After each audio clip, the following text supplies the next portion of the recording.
मूर्ख भगवान का विवाह 5 सुंदर देवियों से हुआ। C 191। Ads by PubFuture. अंततः जेनिथ के लिए प्रस्थान का दिन आ गया था। चूंकि राज्याभिषेक जेनिथ में हो रहा था, इसलिए नेवन में राज्याभिषेक समारोह का कोई आयोजन नहीं हो सकता था, इसलिए एलेक्स ने उस दिन जश्न मनाने का निर्णय लिया जिस दिन वह बाहर निकले थे।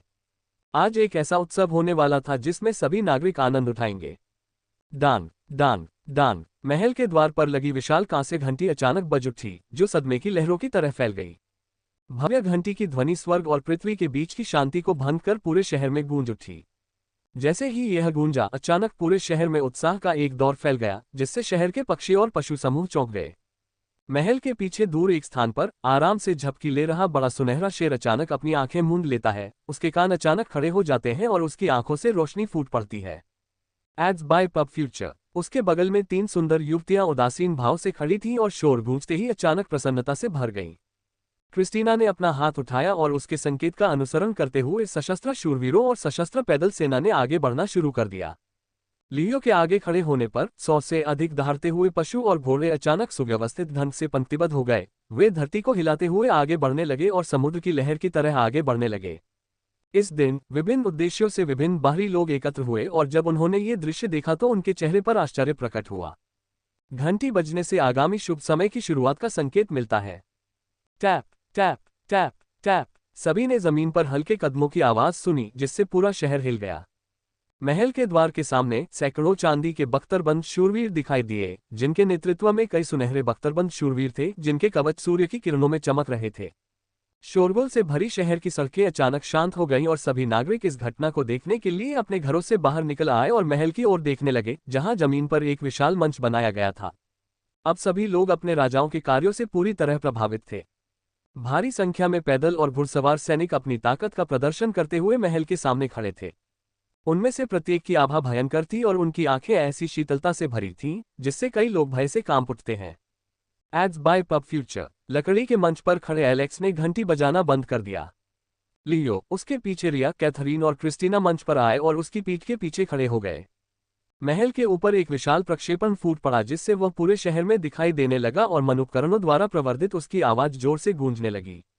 नेवान के नागरिकों, हमने पतन देखा है, हमने गरीबी देखी है, हमने अंधकार देखा है। एक समय हमारा राज्य दूसरों को हमें रौंदने की अनुमति देकर कमजोर पड़ गया था। हम में से हर कोई अपने जीवन के ऐसे दौर से गुजरा है जहां हम बेहतर भविष्य की उम्मीद करते हुए केवल शांत बैठे रहते हैं, जो केवल भगवान ही जानता है कि कब आएगा। ये केवल आप ही नहीं है, बल्कि मैं और मेरी पत्नियां भी हैं, जिन्हें भाग्य ने दबाया था, जो चाहता था कि हम उसके सामने झुकें। लेकिन कोई नहीं, हम पहले से ही मक्खियों की तरह रह रहे हैं जिन्हें दूसरे लोग कुचल सकते हैं। तो क्या इससे कोई फर्क पड़ता है कि हम अपने पंख फैलाने और आसमान में उड़ने की कोशिश में मर जाते हैं? अब हमारी महिमा का समय आ गया है। आज से मैं एलेक्स हूं, जिसे किनले के शाही परिवार से बेदखल कर दिया गया था। मैं अपने पंख फैलाऊंगा और आप सभी को भी ऐसा करने के लिए प्रोत्साहित करूंगा। Ads by PubFuture. मैं जिसे एलेक्स वॉन स्टेन के नाम से जाना जाता था, जिसका उपनाम स्टेन छीन लिया गया था, अब एलेक्स वॉन लियोनहॉट के नाम से जाना जाएगा और आज से नेवन, राइट और एमेडॉन के संयुक्त साम्राज्य का नाम बदलकर लियोनहॉट साम्राज्य रखा जाएगा। मेरे सभी नागरिक शेरों के बीच शेर हैं जिन्होंने समय के क्षरण पर लड़ाई लड़ी। इसलिए सभी लोग अपना सर्वश्रेष्ठ प्रयास करें और एक अद्भुत साम्राज्य का इतिहास बनाएं, जिसका इतिहास स्वर्णिम शब्दों में उकेरा जाएगा। तो अपना सिर ऊपर उठाओ ताकि तुम इस पल को न चूको जब मैं हमारे राज्य का झंडा फहरा रहा हूं। एलेक्स ने दहाड़ते हुए लाल रंग का झंडा उठाया, जिस पर 2 कुत्तों के साथ एक सुनहरे शेर के चेहरे का प्रतीक उकेरा गया था। ध्वज फहराने के बाद लियो आगे आया और उसने अपने नथुने में हवा खींची, अपना जबड़ा चौड़ा किया और एक भयानक दहाड़ लगाई, जिससे पूरा शहर हिल गया। लियो से निकली भयानक सांस पूरे शहर में फैल गई, जिससे उत्तेजना के कारण श्रोता के रोंगटे खड़े हो गए। हवा में लहराता झंडा लाल ड्रैगन की तरह लोगों के दिलों में देशभक्ति की गहरी भावना उकेर रहा था। लोग नम आंखों से इस दृश्य को देख रहे थे और अपने राजा और राज्य के लिए जोर जोर से जयकार कर रहे थे। आज का दिन न केवल राजा के लिए बल्कि उनके लिए भी बहुत महत्वपूर्ण था। केवल एक पत्थर दिल व्यक्ति ही ऐसी स्थिति में कुछ महसूस नहीं करेगा। एलेक्स अपनी सेना पर नजर डालते हुए इस अद्भुत दृश्य को देखता रहा। ऑन, बेन और एंटवान अंततः मास्टर रैंक तक पहुंच गए थे, जबकि मैक्स देर से जागने के कारण शिष्य रैंक के मध्य में था। रिया ने अंततः ट्रांसेंडेंट में कदम रख दिया था, जबकि कैथरीन के कठोर प्रशिक्षण ने अंततः उसे शिष्य रैंक में प्रवेश करने की अनुमति दे दी थी। यद्यपि क्रिस्टीना टूटी नहीं थी, उसने अपनी खोई हुई नींव को फिर से बना लिया था और उसकी चोट पूरी तरह से ठीक हो गई थी। उनकी यात्रा में थोड़ी देरी हुई लेकिन परिणाम संतोषजनक रहे। मंच तैयार हो चुका था, कथानक तैयार हो चुका था और पात्र तय हो चुके थे। अब बस यही बचा था कि वह कार्रवाई करे और उन सभी को कुचल दे जो उसके और उसकी पत्नियों के प्रति बुरी नीयत रखते हो। मेरा राज्याभिषेक समारोह बस आने ही वाला है। मुझे पता है कि हर कोई अब इसके लिए और इंतजार नहीं कर सकता। एलेक्स ने हल्के से मुस्कुराया और उसकी शानदार आवाज सभी के कानों में गूंजने लगी। तो मेरे नागरिकों, मैं जब जीनित से गौरव के साथ लौटूंगा तो मेरा इंतजार करो। मेरा आदेश पहुंचा दो, सेना भेज दो। हमारा गंतव्य साम्राज्य की राजधानी जेनिथ है। Ads by PubFuture. संपर्क टॉस साइट मैप दान करें मेनू दिखाओ। उपन्यास ऑनलाइन पूरा पढ़े। उपन्यास बिन। उपन्यास मूर्ख भगवान का विवाह 5 सुंदर देवियों से हुआ। अध्याय 192। गुणा प्रिय पाठकों, अधिक अध्यायों के अनुवाद में हमारी टीम की सहायता के लिए यहां दान करें। URL। मूर्ख भगवान का विवाह 5 सुंदर देवियों से हुआ। C 192। पब फ्यूचर द्वारा विज्ञापन। यह ऐसी यात्रा थी जिसमें राजधानी तक पहुंचने में 8 दिन लगते, जब तक कि कोई बेकार की परेशानी न हो। अपने राज्य को छोड़ने के बाद उस रात लियोनहॉट की अभियान सेना ने ब्राइट किंगडम क्षेत्र के अंदर विशाल घने जंगल के बगल में एक झील में डेरा डाला। पूर्णिमा की चमकती किरणों के नीचे यह एक सुखद रात थी और हल्की हवाएं शरीर को छू रही थीं। रात का सन्नाटा कभी कभी पत्तों की सरसराहट से टूट जाता था, लेकिन यह मौत जैसी खामोशी ज्यादा देर तक नहीं टिकी। जिस स्थान पर अभियान दल विश्राम कर रहा था उसके आसपास एक हल्की सी चीखने चिल्लाने की आवाज गूंजने लगी, जो रात्रि के कीड़ों द्वारा उत्पन्न भिनभिनाने जैसी थी। पेड़ों और झाड़ियों से सरसराहट की आवाजें आने लगी और रात के अंधेरे में अनगिनत लाल आंखें चमकने लगीं, जिनकी निगाहें अभियान दल की सेना पर लग रही थीं। सैकड़ों लाल आंखें दिखाई दी और जल्द ही कई जीव प्रकट हो गए। भेड़ियों का एक समूह दिखाई दिया जो 2 पैरों पर खड़े प्रतीत हो रहे थे और वेयरवुल्फ जैसे दिख रहे थे। रर वे भयंकर रूप से गुर्राए और बिना समय बर्बाद किए शिविर की ओर दौड़ पड़े। अचानक हुई आवाज से उस स्थान के आसपास खड़े सैनिक अचानक जाग गए और घबराकर चीखने लगे तथा उनके शरीर कांपने लगे। पब फ्यूचर द्वारा विज्ञापन। कुछ लोगों ने तो डर के मारे अपने हथियार फेंककर भागने की भी कोशिश की। उनके कायराना कृत्य को देखकर इस जानवर की प्रवृत्ति जागृत हो गई और उसने वास्तविक दुश्मन के हमलों का अनुसरण किया।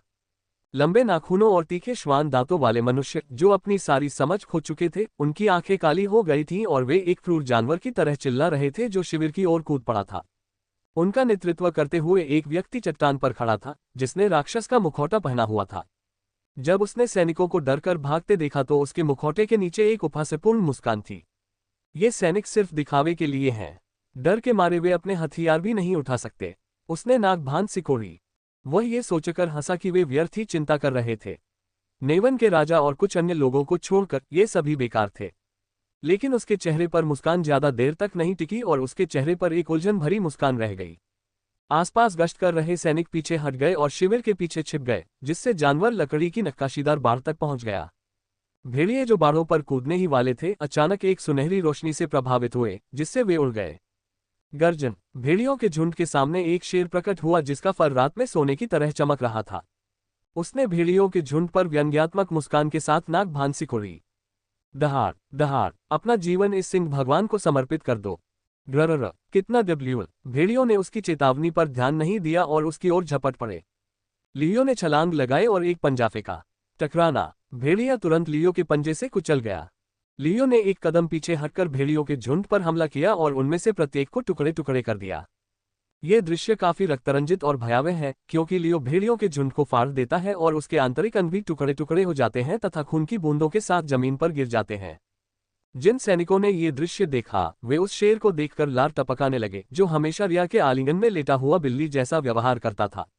वह इतना मासूम और प्यारा लग रहा था मानो वह केवल सब्जियां खाता हो और दूध पीता हो, लेकिन अब उसे दुश्मन का खून पीते देखकर वह सचमुच जानवरों का राजा लग रहा था। लियो, जो अपने वध में व्यस्त था, अचानक पीछे हटा और उसके लंबे कान खड़े हो गए, क्योंकि उसने एक तेज कदमों की आवाज सुनी और पीछे मुड़कर देखा तो अजीब लोग उसकी ओर दौड़ रहे थे। लियो ने अपनी भौहें उठाई जब उसने देखा कि मानव जैसे बदसूरत विकृत चेहरों का समूह लापरवाही से उस पर हमला कर रहा है, और उसने अपना पंजा वापस जमीन पर खींच लिया। एक गहरी भारी सांस लेते हुए, जिससे उसका पेट भी फूल गया, उसकी आंखें एक क्षण के लिए चमक उठीं और उसके शरीर से सुनहरी रोशनी निकली। जैसे ही उसने अपने मन को प्रसारित किया और अपने जबड़े को खोलते हुए एक क्रूर खूनी दहाड़ लगाई, जो किसी मानव आत्मा को भी भय से हिला सकती थी। पब फ्यूचर द्वारा विज्ञापन। लियो ने एक भयानक दहाड़ लगाई जिससे लगभग सभी के कान बहने लगे।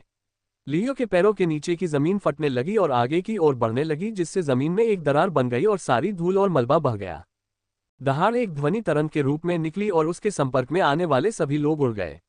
लियो की ओर दौड़े मानव प्राणी दूर फेंक दिए गए और जो कोई भी लियो के आसपास 50 मीटर के दायरे में पहुंचा, उसके कानों से खून बहने लगा, क्योंकि उसकी भयानक दहाड़ ने सभी के कान के पर्दे फाड़ दिए। भयंकर श्वास ने सभी शत्रुओं को कुचल दिया। लियो की दहाड़ समाप्त होने के बाद कुछ सेकंड के लिए पेड़ हिल गए और जमीन गड़गड़ाने लगी तथा सब कुछ शांतिपूर्ण हो गया। लियो ने जब अपने पीछे जोरदार तालियों की आवाज सुनी तो वह विनाश को देखता रह गया। बहुत बढ़िया लियो, तुमने बहुत बढ़िया काम किया। आपकी ताकत देखकर मुझे गर्व हो रहा है। लियो, मैंने तुम्हें व्यर्थ नहीं पाला है। एलेक्स तंबू से बाहर आया और उसने लियो की प्रशंसा करते हुए अपने अंगूठे उठाए। लियो ने घबराए हुए भाव के साथ अपना हाथ हिलाया और एक प्यारी सी दहाड़ लगाई। आप हमको शर्मिंदा कर रहे हैं। एलेक्स लियो की खूनी हत्या का आनंद ले रहा था और अचानक चिल्लाया, क्योंकि उसने महसूस किया कि दो नर्म हाथ उसकी कमर पर मुक्का मार रहे हैं। वह किस लिए था? एलेक्स ने आश्चर्यचकित भाव से पूछा, क्योंकि रिया और कैथरीन दोनों ने उसे पूरी ताकत से चिकोटी काट ली थी, जिससे उसकी त्वचा नीली काली हो गई थी। तुम्हारे प्रभाव के कारण हमारा प्यारा लियो बिगड़ गया है। वह तुमसे प्रभावित हो गया है। रिया और कैथरीन दोनों ने एक साथ बड़बड़ाया। अपनी दोनों पत्नियों की बातें सुनकर एलेक्स के होंठ फड़कने लगे और उसे बहुत पसीना आने लगा। मास्टर रैंक को पार करने के बाद लियो अपने शरीर के आकार को एक छोटी कटी हुई बिल्ली में बदल सकता है, जिसकी सुंदरता वास्तव में इस दुनिया से बाहर है। ऐसा लगता है कि मेरी स्थिति खतरे में है। अरे लियो, ये डैडी जल्द ही तुम्हारे साथ आमने सामने बात करेगा। लियो, वापस आओ, एलेक्स ने आदेश दिया। आखिर कौन जानता है कि आगे क्या होगा।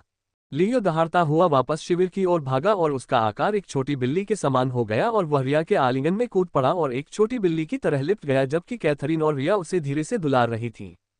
पब फ्यूचर द्वारा विज्ञापन। संपर्क टॉस साइट मैप दान करें। मेनू दिखाओ। उपन्यास ऑनलाइन पूरा पढ़े। उपन्यास बिन। उपन्यास मूर्ख भगवान का विवाह 5 सुंदर देवियों से हुआ। अध्याय 193। गुणा प्रिय पाठकों, अधिक अध्यायों के अनुवाद में हमारी टीम की सहायता के लिए यहाँ दान करें। URL: मूर्ख भगवान का विवाह 5 सुंदर देवियों से हुआ। C 193। Ads by PubFuture. Alex ने अपना सिर घुमाया और चट्टान के किनारे को घूरने लगा। उसकी लाल आंखों में एक लाल चमक थी जो हत्या का इरादा प्रकट कर रही थी। राक्षस का मुखौटा पहने हुए व्यक्ति अचानक एलेक्स की निगाहों से चौंक गया, जो उसे भेदती हुई प्रतीत हो रही थी। लेकिन अगले ही पल उसे अपने सबसे भयानक सपने से भी परे झटका लगा जब उसने एलेक्स की आवाज सुनी। डिमेंसिस, मैं तुम्हारा इंतजार कर रहा था। जब उसने एलेक्स के शब्द सुने तो उसकी आंखें भयभीत होकर चौड़ी हो गईं, जिससे उसका पूरा शरीर स्तब्ध हो गया। तुम्हें मेरा नाम कैसे पता चला? वह घबराए हुए भाव से बोला। एलेक्स के होंठ ऊपर की ओर मुड़े और उसने एक उपहासपूर्ण मुस्कान के साथ कहा, ऐसा इसलिए है क्योंकि तुम भविष्य में मेरे लिए एक महत्वपूर्ण संपत्ति बनने जा रही हो। उस व्यक्ति को यह जानने का कोई तरीका नहीं था कि एलेक्स ने उसका नाम जानने के लिए सत्य की आंख का इस्तेमाल किया है, इसलिए उसने सोचा कि किसी ने उसका नाम लीक कर दिया है। एलेक्स ने अपनी नजर घुमाई और चिल्लाया, अब जवाबी हमला करने का समय आ गया है। एलेक्स की आवाज गिरते ही जो सैनिक कायरों की तरह व्यवहार कर रहे थे, वे एक साधारण चीख से ही भयभीत हो गए, अचानक अपने हथियार निकाल लिए और निर्भय होकर आगे बढ़ गए। On, Ben, एंटवान। एलेक्स ने अपने भाषण के बीच में ही रोक दिया क्योंकि उसने मैक्स की आंखों में उम्मीद देखी। मैक्स को छोड़कर हर कोई दल का नेतृत्व करता है। मैक्स के कंधे झुक गए जब उसने देखा कि उसके अलावा अन्य लोगों को सेना का नेतृत्व करने का मौका मिल रहा है और बेन ने उसे एक व्यंग्यात्मक मुस्कान भी दी। Ads by PubFuture. Alex उसके हाव भाव देखकर कड़वी मुस्कान के साथ मुस्कुराया और उसे मनाने की कोशिश की। मैक्स, तुम सेना का एक महत्वपूर्ण हिस्सा हो। तुम अकेले ही सब कुछ नष्ट कर सकते हो, इसलिए मैं चाहता था कि तुम अकेले ही तबाही मचाओ। तुम मेरे सबसे अच्छे सैनिकों में से एक हो, मेरे भविष्य के सितारे। एक व्यक्ति सेना विनाश को बढ़ावा देती है। मैक्स की धुंधली आंखें अचानक एक पागल लड़ाकू भावना से भर गईं और जोर से जलने लगी और उसने एक भयानक दहाड़ लगाए और सीधे युद्ध के मैदान में कूद गया। Boom, bang, bang, bang, bang. एक विशाल कुल्हाड़ी के सिरे से उसने अपनी आंखों के सामने आने वाली हर चीज को मार डाला। एक जोरदार पैर से उसने जमीन में एक गड्ढा बना दिया जिससे चारों ओर रेडियल दरारें बन गईं। मानवरूपी राक्षस के पैर जमीन पर गिर गए और इससे पहले कि वे आगे बढ़ पाते, उनके सिर उड़ गए और चारों ओर खून फैल गया। मैक्स को पागलों की तरह उत्पात मचाते देख एलेक्स ने अपनी लार निगल ली। ये हरामी पागल कमीने, ऐसा हमला करने से पहले अपने आसपास देख लो, नहीं तो तुम अपने हथियारबंद भाई को चोट पहुंचाओगे, एलेक्स चिल्लाया। महाराज, जब बात उत्पात की आती है तो आप उससे एक कदम आगे हैं। मोर्देक ने उसका मजाक उड़ाया। चुप रहो और उस कमीने को मेरे पास लाओ जिसने अपना बदसूरत चेहरा छुपाने के लिए नकाब पहना हुआ है। मोर्देक ने सिर हिलाया और अपने स्थान से गायब हो गया। दूसरी ओर एक तरफा नरसंहार हुआ। लियोनहार्ट के सैनिक उस वास्तविक जानवर की बजाय एक जानवर जैसे दिख रहे थे जिससे वे लड़ रहे थे। राक्षस और मनुष्य जो अपनी विवेक शक्ति खो चुके थे उनके क्रूर हमले से भयभीत हो गए। भाला चलाने वालों में से एक ने भाले की नोक राक्षस की आंत में घुसा दी और राक्षस को ऊपर उठाकर उसे घुमाते हुए अन्य राक्षसों पर भी प्रहार करने लगा। जिन रक्षकों का काम रक्षा करना था वे उन्मत्त होकर दौड़ रहे थे, अपनी ढालों से दुश्मनों पर प्रहार कर रहे थे और बिना किसी दया के उन्हें बुरी तरह पीट रहे थे। जिन तीरंदाजों को पीछे से सहायता करनी थी उन्होंने आगे बढ़कर राक्षस को भेदने के लिए अपने तीरों की नोक का इस्तेमाल किया और उनमें छेद कर दिए। हालांकि एंटवान के पास कुल्हाड़ी थी जिसे वह मौत का सूचक मान सकता था, फिर भी उसने अपने नंगे हाथों से राक्षसों को 2 टुकड़ों में फाड़ दिया। पूरे समूह में से एलेक्स केवल एओन को एक सभ्य प्रशिक्षित शूरवीर की तरह शान से लड़ते हुए देख सका। मरना, अपना सिर मुझे दे दो, चलो मांस के इन टुकड़ों को काटते हैं। वे सभी प्रकार के युद्धघोष के स्वर्गीय मंत्र गा रहे थे। कैथरीन ने यह दृश्य देखा और घबराहट के कारण उसकी लार निगल गई। एलेक्स उनकी पागलपन भरी लड़ाई शैली को देखकर शर्मिंदा था और अपने दिल में पूछ रहा था कि उस कमीने का नाम क्या है जिसने उन्हें इस तरह से प्रभावित किया। एलेक्स, तुमने उन्हें कैसे प्रशिक्षित किया? सैनिक और शूरवीर जो शालीनता के साथ व्यवस्थित तरीके से मार्च कर रहे थे, तो वे जंगली लोगों की तरह क्यों लड़ रहे हैं? कैथरीन ने आश्चर्यचकित भाव से पूछा। बस मेरे प्रभु के कदम उठाने का इंतजार करो, तुम्हें बर्बरता के अर्थ को फिर से परिभाषित करना होगा, रिया ने हंसते हुए कहा। एलेक्स, क्या तुमने कुछ नोटिस किया? क्रिस्टीना ने उत्सुकता भरे भाव से पूछा क्योंकि उसने एलेक्स के चेहरे पर एक बड़ी सी शिकन देखी थी। कैथरीन की बातें सुनकर एलेक्स ने बस सिर हिला दिया। एलेक्स ने चारों ओर देखा और अपने मन सेंसर को सक्रिय किया तो पाया कि लगभग 600 मानव राक्षस उनकी ओर झुंड बनाकर आ रहे थे। यहाँ इन इंसानों और जानवरों को देखो, वे कोई साधारण जानवर नहीं हैं, बल्कि वे सब किसी न किसी प्रयोग का नतीजा हैं। आप उन पर काले माने का धुआं निकलते हुए देख सकते हैं, एलेक्स ने क्रोधित स्वर में कहा। मुझे याद है कि तुमने ये कहा था, लेकिन उन्हें एक आंख से देखने पर एक दिल पर चोट लगी, कैथरीन ने बड़बड़ाते हुए कहा। एड्स बाय पब फ्यूचर, निचले समाजों और अन्य राज्यों से मनुष्यों की भारी आपूर्ति के कारण उनके पास कभी भी इन दासों की कमी नहीं होगी। एलेक्स ने स्थिति का विश्लेषण करते हुए कहा, युद्ध के दौरान इस प्रकार की रणनीति काफी घातक साबित हो सकती है क्योंकि विरोधी सेनाएं वास्तविक लड़ाई लड़ने से पहले ही थक जाएंगी। तो क्या वे हम पर हमला करने जा रहे हैं? हम सम्राट के आदेश के तहत किनले में आधिकारिक राज्याभिषेक के लिए जा रहे हैं। क्या यह उनके अधिकार को सीधी चुनौती नहीं है? रिया ने उत्सुक भाव से पूछा। किसने कहा कि वे हम पर युद्ध छेड़ने वाले हैं? कैथरीन ने ठंडे भाव से कहा। कैथरीन ने बड़बड़ाते हुए कहा, वे हमें परेशान करेंगे और हमारे लिए मुसीबत खड़ी करेंगे और चरम पर पहुंचने से पहले हमारी मानसिक स्थिरता को हिलाने की कोशिश करेंगे। एलेक्स ने कैथरीन की ओर सिर हिलाकर यह विश्लेषण किया कि उसने जो कहा वह सही था। चूहे और बिल्ली का एक दूसरे के साथ खेलने का खेल पहले ही शुरू हो चुका था। सैनिक, उन्हें घेरने की कोशिश करो और उनके भागने का रास्ता बंद करो। एक परिधि बनाओ और उन्हें वहां बांध दो। एलेक्स ने कई आदेश दिए और जो सैनिक अस्त व्यस्त होकर लड़ रहे थे उन्होंने तुरंत पंक्तिबद्ध होकर अपनी व्यवस्था बना ली। रिया और क्रिस्टीना, कैथरीन की रक्षा करो। इस बीच मुझे कुछ मजा करने दो, एलेक्स ने उदासीन आवाज में कहा, जबकि उसकी आंखों में हत्या की मंशा चमक रही थी। एलेक्स ने अपनी पीठ से बड़ी तलवार निकाली और उसे मन से ढक दिया, जिससे वह हिंसक रूप से चीखने लगा। वह जोर से कदम रखते हुए आसमान में ऊंची छलांग लगाता है। टक्कर के कारण उसके नीचे की धूल और मलबा उड़ गया और उसकी पत्नियां उस पर जा लगी, जिससे वे भी उस पर चिल्लाने लगी। एलेक्स ने अपना नाम सुनते ही लार निगल ली, साथ ही लोगों की तीखी निगाहों ने उसकी पीठ में छेद कर दिया। निश्चित रूप से किसी को भी महिला के मेकअप के साथ खिलवाड़ नहीं करना चाहिए। एलेक्स ने अनावश्यक विचारों को दूर करने के लिए अपना सिर हिलाया और अपने हमले की गति बढ़ाने के लिए आकाश में उड़ने के लिए उड़ान जादू का इस्तेमाल किया। जब उसने अपनी सारी शक्ति तलवार में उड़ेलनी शुरू की तो उसकी विशाल तलवार में आग की लपटें उठने लगीं। इतना ही काफी है, एलेक्स ने मुस्कुराते हुए कहा और नीचे शिकार के इकट्ठे हुए झुंडों को देखा। बाधा हटाओ, एलेक्स ने चिल्लाते हुए विशाल तलवार उठाए और पूरी ताकत से उसे नीचे फेंक दिया। बूम! बड़ी तलवार जमीन की ओर फेंकी गई जो ध्वनि की बाधा को तोड़ती हुई मिसाइल की तरह उड़ी और सीधे एकत्रित शिकार की भीड़ की ओर बढ़ी। Ads by PubFuture. संपर्क टॉस साइट मैप दान करें मेनू दिखाओ। उपन्यास ऑनलाइन पूरा पढ़े। उपन्यास बिन। उपन्यास मूर्ख भगवान का विवाह 5 सुंदर देवियों से हुआ। अध्याय 194। गुणा प्रिय पाठकों, अधिक अध्यायों के अनुवाद में हमारी टीम की सहायता के लिए यहां दान करें। URL: मूर्ख भगवान का विवाह 5 सुंदर देवियों से हुआ। C 194। Ads by PubFuture. आकाश से नीचे उतरते हुए मीटर के समान वह विशाल तलवार, जो वायुमंडल के घर्षण के कारण आग पकड़ चुकी थी, प्रचंड वेग से नीचे उतरी। उसी समय आग की एक पतली लाल रेखा धरती और आकाश से मिलती हुई दिखाई दी, और फिर एक शक्तिशाली विस्फोट ने कुछ किलोमीटर के दायरे में सब कुछ हिला दिया। बूम! जमीन टूट गई, पेड़ बह गए, जानवर, मनुष्य और राक्षस जो प्रभाव के केंद्र में थे वे उड़ गए और तुरंत नष्ट हो गए। एक छोटे से प्रकाशमान बिंदु से आग की तरह लाल रंग का एक विशाल गोला निकला।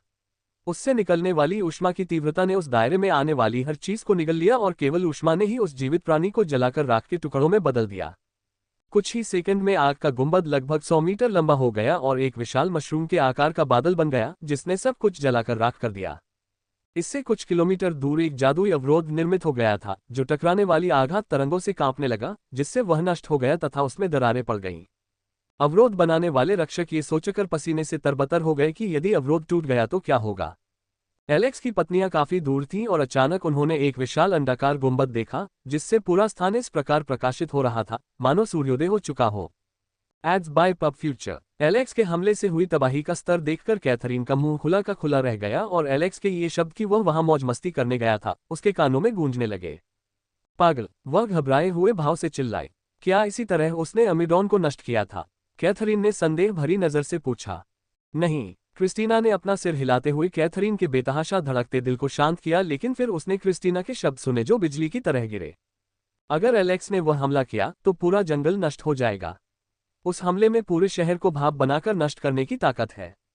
कैथरीन ने अपने कांपते हाथों से अपना मुंह बंद कर लिया। वह जानता था कि एलेक्स मजबूत था, हाँ पागलपन की हद तक मजबूत, लेकिन इस तरह की मारक क्षमता वास्तव में किसी की कल्पना से परे थी, जो शक्ति के संतुलन को तोड़ती हुई प्रतीत होती थी। अपनी आंखों से ये सब देखने के बाद भी उसे यकीन नहीं हुआ। क्रिस्टीना, ये कैसे संभव है? क्या एलेक्स के रैंक में कोई सामूहिक विनाश का ऐसा हमला कर सकता है? कैथरीन ने कांपते हुए स्वर में पूछा। अलेक्सा, एक विशेष मामला है। मान लीजिए एक तलवारबाज अपनी तलवार से एक पहाड़ को काट सकता है, जबकि एक जादूगर अपने मंत्रों से एक पहाड़ को उड़ा सकता है। एलेक्स जो दोनों काम कर सकता है, वह इसे जोड़ता है। एलेक्स के हमले में जादू और ताकत के हेरफेर का एक अजीब संयोजन था। पहली बात, एलेक्स के पास शानदार तलवारबाजी तकनीक है और जादू पर उसकी महारत उसे आर्कमेज की उपाधि दिलाने के लिए पर्याप्त थी। इन दोनों को मिलाकर वह रैंक से कहीं ज्यादा दूर तक हमला कर रहा है। यह कोई असंभव काम नहीं है, लेकिन इसके लिए व्यक्ति को तलवारबाजी और जादू दोनों में ही महारत हासिल होनी चाहिए। इसके अलावा दोनों में महारत हासिल करने के लिए समय के साथ साथ उनमें पूरी तरह से सामंजस्य स्थापित करना भी आवश्यक है, अन्यथा हमला बेकार हो जाएगा। और जैसा कि आप जानते हैं, अब तक कोई भी दो रास्तों पर चलकर शीर्ष पर नहीं पहुंच पाया है, क्रिस्टीना ने एक विशेषज्ञ की तरह बड़बड़ाया। सिवाय उसके, कैथरीन ने कड़वी मुस्कान के साथ कहा। देखा, मैंने कहा था ना कि हमारा पति महान है, रिया ने कैथरीन को चिढ़ाते हुए कहा। लेकिन उसकी उम्मीद के विपरीत कैथरीन ने उसकी बातों से सहमति जताते हुए सिर हिलाकर इस दृश्य को आश्चर्य से देखा, जिससे रिया भी आश्चर्यचकित हो गई। अल्पविराम डॉट। उसी समय विस्फोट से कुछ क्षण पहले क्लैंग क्लैंग क्लैंग क्लैंग जंगल के दूसरी ओर भयंकर युद्ध चल रहा था। चारों ओर चिंगारियां उड़ी और चमकीली चमकें उत्पन्न हुई, जो क्षण भर में गायब हो गईं और उसके बाद धातु के टकराने की खनकदार आवाज सुनाई दी। Bang bang bang. Ads by PubFuture. झड़पों के कारण उत्पन्न हुई छोटी छोटी तरंगों ने चट्टानों और पत्थरों को तोड़कर किनारे कर दिया तथा पेड़ों को नष्ट कर दिया। मोडेक अब दानव नकाबपोश व्यक्ति से भिड़ रहा था, जो घबराने लगा था क्योंकि वह मोडेक पर एक भी घाव नहीं कर पा रहा था। जितना अधिक वह लड़ता, उतना ही अधिक उसे लगता कि कुछ गड़बड़ है, क्योंकि यद्यपि वह मोर्देक की सुरक्षा को भेदने में सक्षम नहीं था, मोर्देक भी उस पर एक भी घाव करने में असमर्थ था।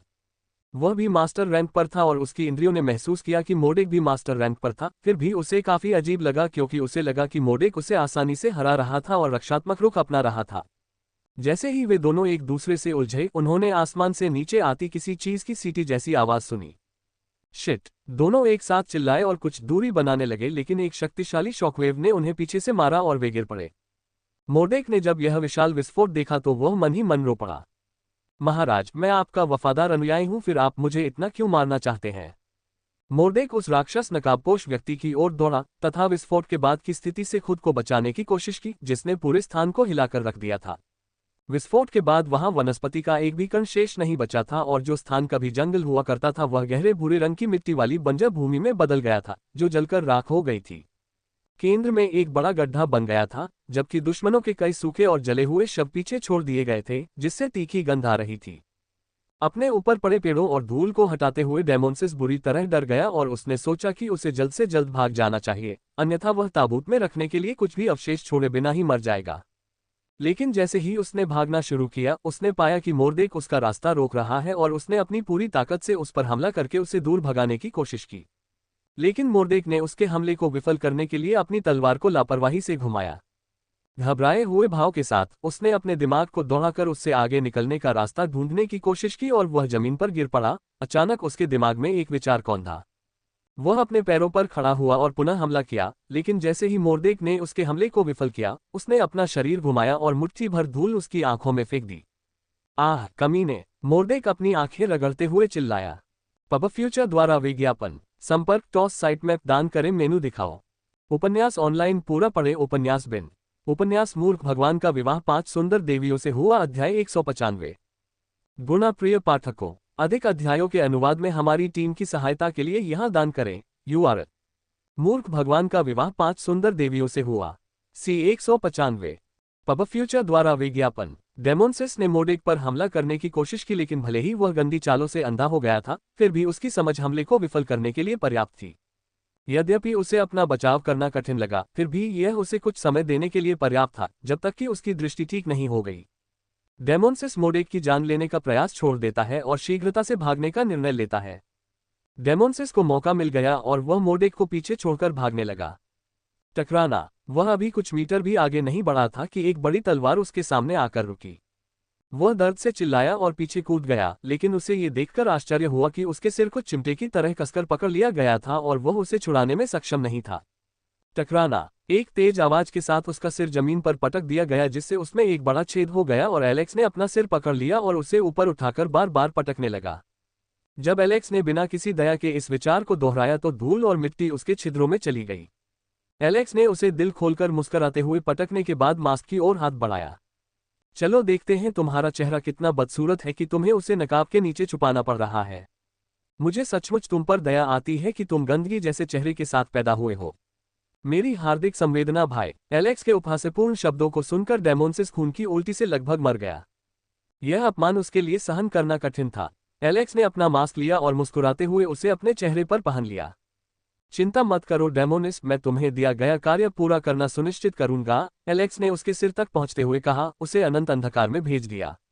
एलेक्स ने अपने आदमियों से वहां बचे हुए लोगों को मार डालने को कहा। अब योजना को आगे बढ़ाने का समय आ गया है। पब फ्यूचर द्वारा विज्ञापन। अल्पविराम। एक बाज एक गुप्त चर्मपत्र लेकर एक विशाल महल के चारों ओर मंडरा रहा था और अंततः खिड़की पर उतरा और खिड़की के शीशे पर चोंच मारने लगा। एक जोड़ी हाथ प्रकट हुए जो बाज को अंदर ले गए। उसने चील को उठाया और उसके पैरों पर बंधा हुआ कागज का छोटा सा टुकड़ा निकाला।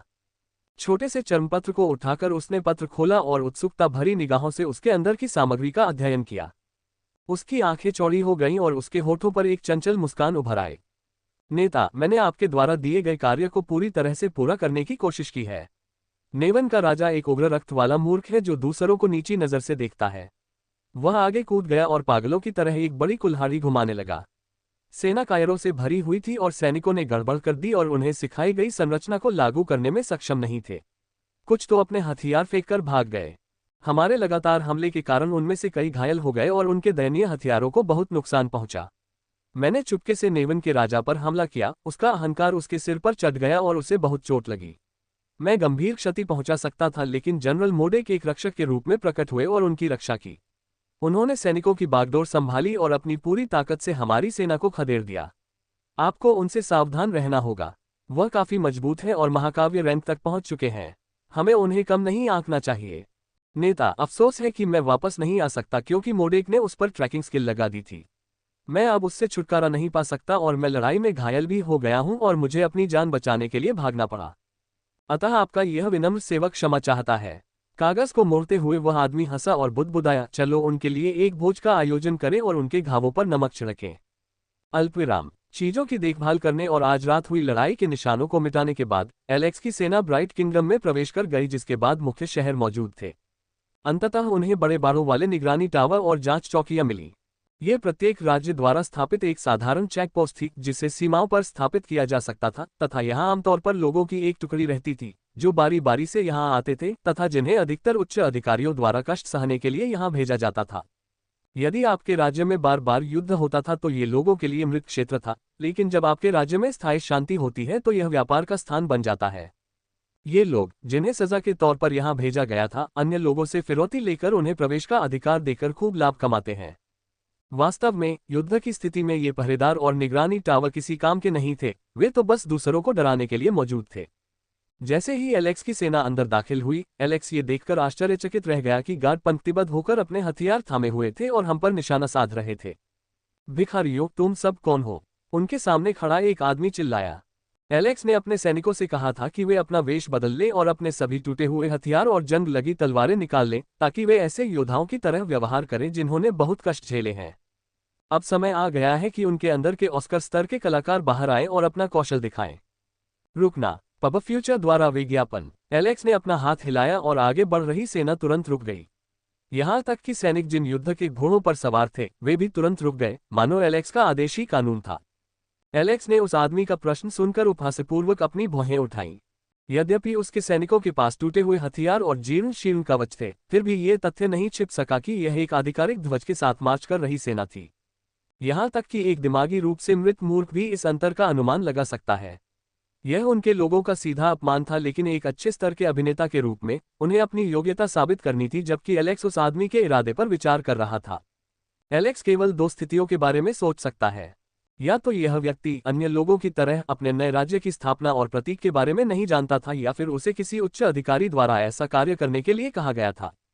घुंघराले काले बालों वाले उस तगड़े आदमी को चेहरे पर बड़ी मुस्कान के साथ घूरते हुए देखकर एलेक्स को पहले से ही उसके प्रति सहानुभूति हो गई।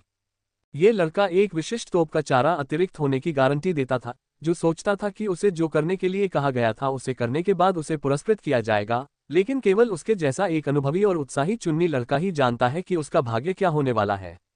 एलेक्स ने अपने आदमी को घूरकर देखा और अपनी आंखें घुमा ली। माँ, नहीं, मेरा मतलब है एयोन, बस जाओ और इस परेशानी भरे मामले को सुलझाओ, एलेक्स ने आदेश दिया। अधिकतम भेजने से आवश्यकता से अधिक परेशानी हो सकती है। एयोन घोड़े से उतरकर उस आदमी के पास गया और नम्र स्वर में पूछा, हेलो दोस्त, क्या बात है? आप सब कौन हैं? पहले अपना परिचय दें।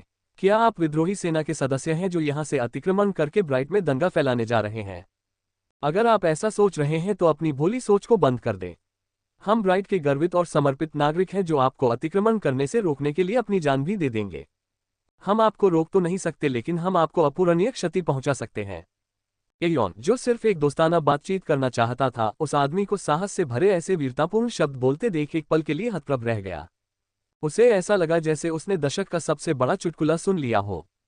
हालांकि वह भी अपनी दोस्ताना मुस्कान बनाए रखने की कोशिश कर रहा था, लेकिन वह अंदर ही अंदर कोस रहा था। तुम्हारे पास कम से कम उन शब्दों को बोलने की ताकत तो होनी चाहिए। तुम अपनी जान देना चाहते हो? क्या तुम्हारे पास इतने आदमी भी हैं कि तुम जान दे सको? तुम तो बस एक छींक से उड़ जाओगे।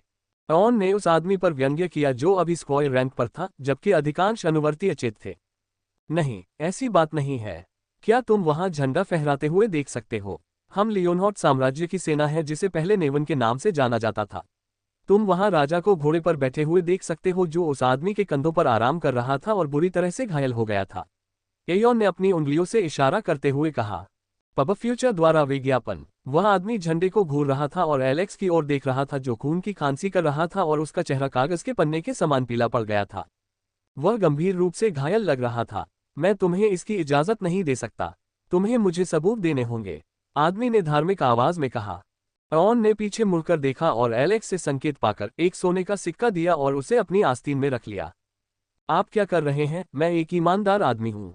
मैं राज्य के प्रति पूरी निष्ठा के साथ अपना काम करता हूँ।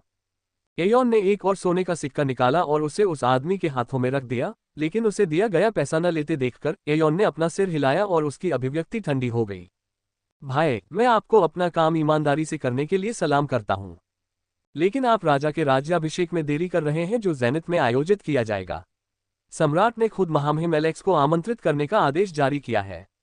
अगर आप हमें यहाँ से जाने की अनुमति नहीं देते हैं तो ठीक है, हमें कोई समस्या नहीं होगी, लेकिन क्या आप ऐसा करने के परिणामों को संभाल सकते हैं?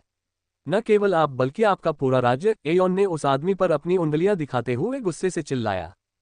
क्या आपको लगता है कि आप जिम्मेदारी ले सकते हैं?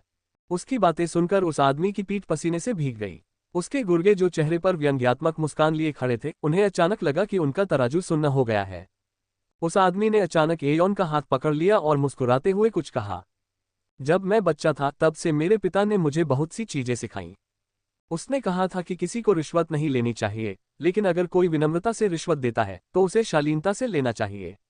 उसने कहा और एयोन से सिक्के ले लिए और चिल्लाया, रास्ता छोड़ो, उन्हें निकल जाने दो। आदमी ने आदेश दिया। एयोन मुस्कुराया और अपना हाथ हिलाया। वह व्यक्ति जो पूरी सेना को गुजरते हुए देख रहा था, उसे पता नहीं था कि क्यों, लेकिन उसे कई लोगों की सहानुभूति भरी निगाहें मिल रही थीं।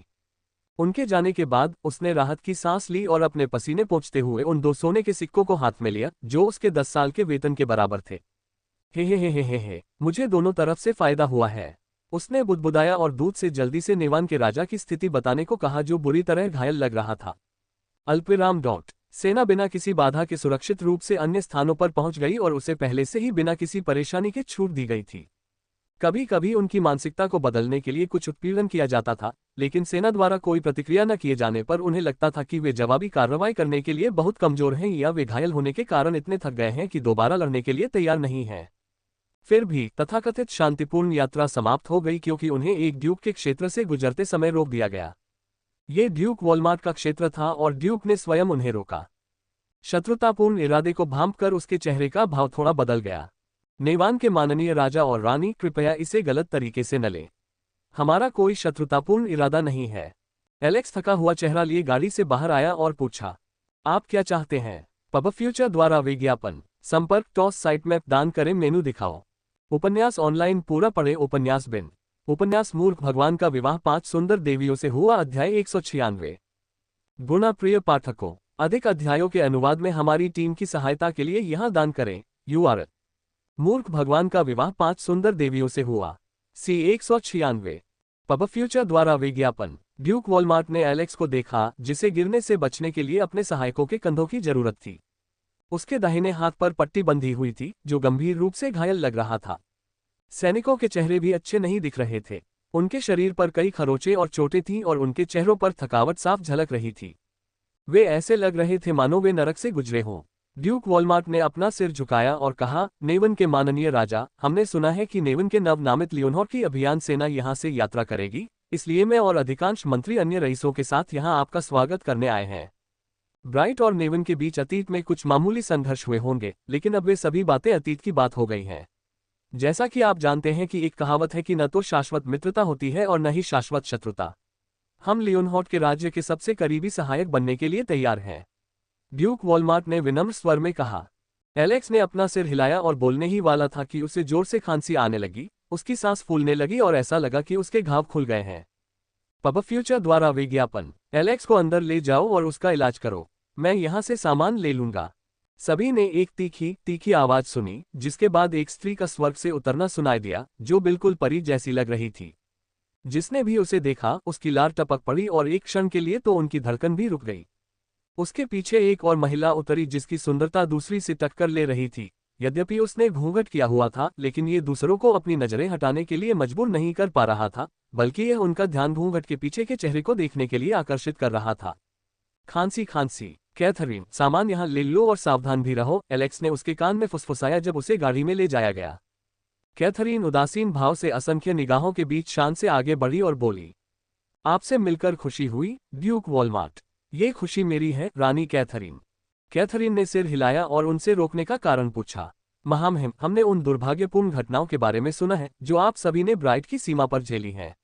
मैं आपको आश्वस्त कर सकता हूं कि हमारे राज्य का ऐसे जघन्य कृत्य में कोई हाथ नहीं था, फिर भी हम उन गलतियों से अवगत हैं जिनके कारण ऐसी घटनाएं हुई। हमारी लापरवाही के कारण आपके लोग और सैनिक गंभीर रूप से घायल हो गए हैं।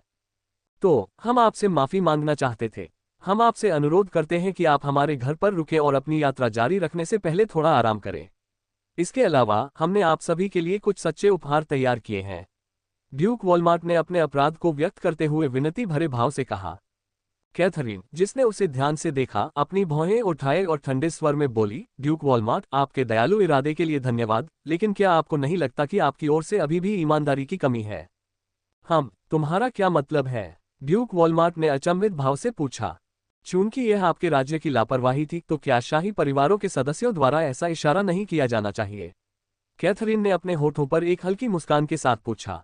महामहिम, इस तरह के अशिष्ट व्यवहार के लिए क्षमा करें, लेकिन एक दुर्भाग्यपूर्ण स्थिति उत्पन्न हो गई थी, इसलिए मुझे महामहिम के स्थान पर ऐसा प्रस्ताव देना पड़ा। ड्यूक वॉलमार्ट ने विश्वासपूर्वक कहा और स्थिति की व्याख्या करना शुरू किया। प्रथम राजकुमार ने रीगन के राजकुमार के खिलाफ लड़ाई हारने के बाद अपना सम्मान खो दिया था और अपनी चेतना खो दी थी, जिसके बाद कई संकट आए। महामहिम हाल ही में बेहोश हो गए थे, जिसके कारण अराजकता का माहौल है। द्वितीय राजकुमार सिंहासन पर कब्जा करने की कोशिश कर रहे विद्रोहियों को दबाने के साथ साथ स्थिति को अपने नियंत्रण में लेने की कोशिश में इधर उधर भाग रहा है और वह काफी व्यस्त है। भले ही वह काफी व्यस्त है, उसने आज यहां आने का वादा किया था, इसलिए हमने ईमानदारी से आपसे हमारा प्रस्ताव स्वीकार करने के लिए कहा। कैथरीन ने एक क्षण विचार किया और सैनिकों की ओर देखा जो उसे दयनीय नजरों से देख रहे थे और अंततः उसने सिर हिला दिया। ड्यूक वॉलमार्ट ने गर्मजोशी से मुस्कुराते हुए चिल्लाया, मेरे आदेश दे दो, राजा एलेक्स के स्वागत समारोह की तैयारी करो। हम आज मेरी हवेली में एक भोज का आयोजन करने जा रहे हैं। पूरे ड्यूकडम को उनकी उपस्थिति का जश्न मनाने दो और दुनिया को दिखाओ कि हम मेहमानों के साथ कितना अच्छा व्यवहार करते हैं। महामहिम, कृपया हमारे पीछे आइए, ड्यूक वॉलमार्ट ने कैथरीन के करीब रहते हुए कहा। अभियान दल उनका करीब से पीछा कर रहा था, जबकि वहां मौजूद मंत्रीगण कैथरीन और क्रिस्टीना की दिल खोलकर प्रशंसा कर रहे थे। पब फ्यूचर द्वारा विज्ञापन। यद्यपि कैथरीन इन सब के प्रति उदासीन थी और उसने ये बातें उसके कानों में नहीं डाली, लेकिन क्रिस्टीना उन सभी लोगों से थोड़ी परेशान थी जो उसकी चापलूसी कर रहे थे। कैथरीन के विपरीत, जो इसकी आदी थी, क्रिस्टीना इसके प्रति प्रतिरोधी नहीं थी। इसके अलावा, यदि कोई सेना में ऐसा करने की हिम्मत करता, तो वह उसे सबक सिखाना सुनिश्चित करती और नेवान में केवल वही व्यक्ति इस तरह का व्यवहार कर सकता है जो अपनी इंद्रियों पर नियंत्रण रखते हुए मरना चाहता हो। ड्यूक वॉलमार्ट, जो काफी शालीनता से बोल रहे थे, ने पूछा, लेडी क्रिस्टीना, जहां तक मुझे पता है, आपने घूंघट नहीं पहना हुआ है। क्रिस्टीना ने दुखी स्वर में कहा, इस दुर्भाग्यपूर्ण घटना के कारण मुझे घूंघट पहनना पड़ रहा है। ओह, ये कौन सी दुर्भाग्यपूर्ण घटना हो सकती है, लेडी क्रिस्टीना? क्या हमारे साथ अपना दर्द साझा करना संभव होगा? ड्यूक वॉलमार्ट ने गर्मजोशी से मुस्कुराते हुए कहा। बेशक, अगर यह व्यक्तिगत मामला है तो मना करना ठीक है। क्रिस्टीना ने अपना सिर हिलाया और अपना घूंघट उठा लिया। उसके आसपास के लोग जो ये दृश्य देख रहे थे और उसका चेहरा देखने के लिए इंतजार कर रहे थे, अचानक मूर्तियों की तरह जम गए। उसका चेहरा देखकर सभी के सीने में तेज दर्द हुआ और ऐसा लगा जैसे उन पर बिजली गिर गई हो। यद्यपि यह कहा जा सकता है कि उसका चेहरा पहले जैसा सुंदर था, परंतु अब वह भयंकर घावों से भरा हुआ है। लेडी क्रिस्टीना, आपके चेहरे को क्या हुआ? ऐसा बुरा काम करने का साहस कौन कर सकता है? उसके आसपास के लोग क्रोधित स्वर में बड़बड़ाने लगे और यह वास्तविक क्रोध था, क्योंकि वे सोच रहे थे कि वह क्रूर आदमी कौन है जिसने एक फूल को इतना नुकसान पहुंचाया। मुझे ये निशान अमेदोन के साथ युद्ध के दौरान मिले। ये तब हुआ जब अमेदोन के राजा ने हम पर हमला किया। क्रिस्टीना ने अपने आसपास के लोगों को घूरते हुए कहा, तुम्हें मुझ पर दया करने की जरूरत नहीं है। मैं जब जेनिथ पहुंचूंगा तो पुजारी से कहूंगा कि वह इसे हटा दे। इसलिए कृपया मेरी बात पर ध्यान मत दो। भले ही उसने ऐसा कहा हो, लेकिन कोई भी बात करने के मूड में नहीं था, क्योंकि ऐसी तबाही देखने के बाद उनका मूड खराब हो गया था। पब फ्यूचर द्वारा विज्ञापन। संपर्क टॉस साइट मैप दान करें। मेनू दिखाओ। उपन्यास ऑनलाइन पूरा पढ़े। उपन्यास बिन। उपन्यास मूर्ख भगवान का विवाह 5 सुंदर देवियों से हुआ। अध्याय 197। गुणा प्रिय पाठकों, अधिक अध्यायों के अनुवाद में हमारी टीम की सहायता के लिए यहां दान करें। URL। मूर्ख भगवान का विवाह 5 सुंदर देवियों से हुआ। C 197। Ads by PubFuture. अपनी व्यवस्थाओं के बाद एलेक्स के अभियान बलों ने कुछ समय आराम किया। ड्यूक वॉलमार्ट जैसे चाटुकार ने प्रसन्नतापूर्वक कहा, हमने सभी सम्मानित लोगों और सभी शक्तिशाली लियोनहॉर्ट योद्धाओं के लिए शाम को एक शानदार रात्रिभोज का आयोजन किया है। ड्यूक वॉलमार्ट उसके करीब जाना चाहता था और अपनी चापलूसी भरी मुस्कान के साथ उसके और करीब आना चाहता था, लेकिन जैसे ही कैथरीन ने अपना सिर हिलाया, तो उसने जो शब्द कहने जा रहा था उसे निगलना पड़ा और अपना मुंह बंद करना पड़ा। कैथरीन को घूरते देख वह थोड़ा पीछे हट गया। अल्पविराम डॉट। शाम को ड्यूक ऑफ वॉलमार्ट मैंशन के अंदर लोगों के स्वागत के लिए एक भव्य मंच, एक बड़ा बुफे और एक लंबा लाल कालीन बिछाया गया था। मोर्देक और सभी सैनिक बाहर ही रहे, फिर भी उन्हें ठहरने के लिए एक उपयुक्त स्थान की पेशकश की गई जहां पर उनका अपना भोज आयोजित किया गया, लेकिन ये ब्राइट के सैनिकों की भयभीत करने वाली निगाहों की उपस्थिति में किया गया, जिन्होंने कुछ आकस्मिक चुटकुले सुनाए और व्यंग्यात्मक लहजे में उनका मजाक उड़ाया। गरम दिमाग वाले मैक्स और मांसल सिर वाले एंटवान अपनी उभरी हुई मांसपेशियों की ताकत दिखाना चाहते थे, लेकिन बूढ़े आदमी मोर्देक ने उन्हें तुरंत रोक दिया। फिर भी वहां काफी शांतिपूर्ण माहौल था। हाँ, जाहिर तौर पर यह शांतिपूर्ण था। भोज के दूसरे छोर पर एलेक्स अपनी दोनों पत्नियों के साथ प्रवेश किया। जैसे ही वह अंदर गया, सभी की नजरें उस पर टिक गईं। Ads by PubFuture. ये ईर्ष्या, घृणा और घृणा से भरी भावनाओं का मिश्रण था। एलेक्स जानता था कि ये लोग उसे नीची निगाह से देखेंगे, उससे ईर्ष्या करेंगे और उसका मजाक उड़ाने की कोशिश करेंगे। लेकिन कुछ ही क्षणों बाद जब उसे उनकी ईर्ष्या का कारण पता चला तो वह अपनी हंसी नहीं रोक सका। वे अधिक ईर्ष्यालु थे क्योंकि उनकी पत्नियां और बेटियां उसके रूप पर मोहित थीं, बजाय इसके कि उसे ईश्वरीय पत्नियों से विवाह करने का मौका मिले। ये सब तब शुरू हुआ जब इन कुलीनों और मंत्रियों ने उनकी पत्नियों और उनकी सुंदरता की प्रशंसा करने की कोशिश की, जिससे वे नाराज हो गए। लेकिन अब उनकी पत्नियों की बारी थी, क्योंकि वे एलेक्स पर अपनी नजरें गड़ाए हुए थे, जो कि पीला चेहरा और थका हुआ दिखने के बावजूद काफी सुंदर था। जैसे ही एलेक्स उनसे धीरे धीरे बातचीत कर रहा था, एक तेज आवाज गूंजी। सभी लोग उज्ज्वल राज्य के दूसरे सूर्य प्रिंस एडवर्ड का स्वागत करते हैं। एलेक्स ने शराब का घूंट लेते हुए उस आदमी को सौम्य मुस्कान के साथ देखा और उसने एडवर्ड को देखा। उसने भी सौम्य मुस्कान दी और सभी की टिप्पणियों पर सिर हिलाया। उसकी मुस्कान भयानक थी, जो उसके आंतरिक भावों को छुपा रही थी। कितना घिनौना बदमाश है, एलेक्स ने धीरे से बुदबुदाया। एडवर्ड ने क्षमा मांगी और अपना सिर एलेक्स की ओर घुमाया। जैसे ही उनकी नजरें एक दूसरे से मिली, सभी को चारों ओर चिंगारियां उड़ती दिखाई देने लगी। एडवर्ड, जिसके चेहरे पर अभी भी गर्मजोशी भरी कोमल मुस्कान थी, ने हाथ मिलाने के लिए अपना हाथ उठाया। नेवान के महान राजा से मिलकर खुशी हुई, जो पूरी दुनिया में प्रसिद्ध हैं और जिनका नाम बचपन से ही चर्चा का विषय रहा है। एलेक्स उसके शब्दों में व्यंग्य सुन सकता था, लेकिन फिर भी उसके चेहरे पर मुस्कान बनी रही और उसने अपना सिर हिलाया। हा, ads by PubFuture. Sir Edward, मैं इसे एक प्रशंसा के रूप में लूंगा। वैसे हमें यहाँ आमंत्रित करने के लिए धन्यवाद। मेरे सैनिकों को कुछ आराम की जरूरत थी, इसलिए एलेक्स बोला। एडवर्ड ने बस अपना सिर हिलाया और बुदबुदाया, आप हमें शर्मिंदा कर रहे हैं। सम्मान हमारा है। मैं आपकी तीसरी पत्नी से नहीं मिल सकता। वह कहाँ है? क्या आप रिया की बात कर रहे हैं? वह यहाँ आने में थोड़ी हिचकिचा रही थी, इसलिए वह अपने कमरे में आराम कर रही है। खैर, यह दुर्भाग्यपूर्ण है। मैं चाहता था कि वह अपनी उपस्थिति से मेरे राज्य को गौरवान्वित करे। चूंकि वह नौकरानी है और हमेशा छुपी रहती है, इसलिए उसके बारे में ज्यादा कुछ पता नहीं था। एक दासी होने के कारण वह यहाँ नहीं आ सकती। लेकिन राजा एलेक्स, यदि आप उसे यह सोचकर यहाँ नहीं लाए कि इससे आपकी गरिमा कम होगी, तो आपको इसकी चिंता करने की आवश्यकता नहीं है। मेरे लोग खुले विचारों वाले हैं और वे लोगों में हैसियत के आधार पर भेदभाव नहीं करते। चाहे वह नौकरानी ही क्यों न हो, उसे यहाँ आने का अधिकार है।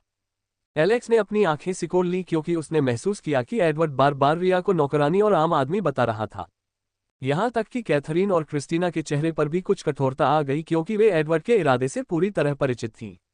वह न केवल एलेक्स को अपमानित कर रहा था, बल्कि उसके धैर्य की भी परीक्षा ले रहा था। एडवर्ड, जो जानता था कि एलेक्स उसकी पहचान जानता है और उससे अपेक्षा करता है कि वह एक चिड़चिड़ा व्यक्ति होगा, वो उग्र हो गया और चारों ओर गाली गलौज करने लगा। लेकिन उसकी उम्मीदों के विपरीत एलेक्स ने मुस्कुराते हुए बात की और उसके चेहरे पर मुस्कान बनी रही। अगली बार जब हम आपसे मिलने आएंगे तो चिंता मत कीजिए सर एडवर्ड, हम इस बात को जरूर ध्यान में रखेंगे। Ads by PubFuture. Edward के चेहरे पर थोड़ी उदासी छा गई, क्योंकि एलेक्स उसके उकसावे में नहीं आया। पार्टी हमेशा की तरह चलती रही। पुरुषों द्वारा अपनी पत्नियों को घूरने और महिला द्वारा उसे घूरने के अलावा और कुछ नहीं हुआ। लेकिन समारोह के अंत में एडवर्ड एलेक्स के पास आया और फुसफुसाया, मैं तुम्हारा अहंकार देख सकता हूं और वह नजरें भी देख सकता हूं जिनसे तुम मुझे देख रहे हो। तुम सोचते हो कि तुम अजेय हो क्योंकि तुम अधिक शक्तिशाली हो। यह अभी भी अज्ञात है कि अभियान दल जेनिथ तक पहुंच पाएगा या नहीं, और अगर पहुंच भी गया तो क्या वह एक टुकड़े तक पहुंच पाएगा। आप जल्द ही हंसी का पात्र बनने जा रहे हैं और आपके कमजोर सैनिकों और घायलों की छवि पहले ही दूर तक फैल चुकी है, जिससे पता चलता है कि आप कितने कमजोर हैं। कौन जानता है, हो सकता है कि आप पहले ही सड़क पर मर चुके हों। अपने आसपास की सुंदरियों को कष्ट सहने देना बहुत बुरा है, लेकिन आपकी मृत्यु के बाद चिंता न करें, वे जल्द ही अपना नया घर ढूंढ लेंगे। एलेक्स ने हर शब्द सुना और अपना सिर हिलाया और कहा, मुझे ये सब बताने के लिए धन्यवाद। तो अलविदा, और आपको भी शुभकामनाएं, एलेक्स ने उसके कान में फुसफुसाया। अल्पविराम डॉट डॉट। एलेक्स क्रिस्टीना और कैथरीन के साथ कमरे में दाखिल हुआ, जहां काले कपड़े पहने एक लड़की बैठी थी। एलेक्स ने कोट फेंक दिया और आह भरी, हाँ, मैं उस कमीने को मारना चाहता हूँ। कैथरीन उसे देखकर हंस पड़ी। तुम्हें अभी कुछ करने की जरूरत नहीं है। मैं देख सकता हूं कि तुम इस सब से कितना थक गए हो। तुम थोड़ा आराम कर सकते हो। एलेक्स ने सिर हिलाया और सोफे पर लेट गया। सीने पर चिपकी हुई कमीज अचानक उभर गई और ऊपर का बटन उड़ गया। चेहरे का भाव थोड़ा बदल गया और शरीर छोटा हो गया। बहन कैथरीन, बड़े भाई की तरह काम करना मुश्किल है।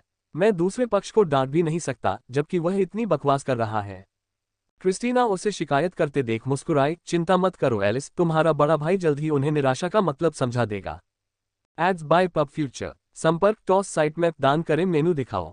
उपन्यास ऑनलाइन पूरा पढ़े उपन्यास बिन। उपन्यास मूर्ख भगवान का विवाह 5 सुंदर देवियों से हुआ अध्याय 198। गुणा प्रिय पाठकों, अधिक अध्यायों के अनुवाद में हमारी टीम की सहायता के लिए यहां दान करें। URL: मूर्ख भगवान का विवाह 5 सुंदर देवियों से हुआ। C 198।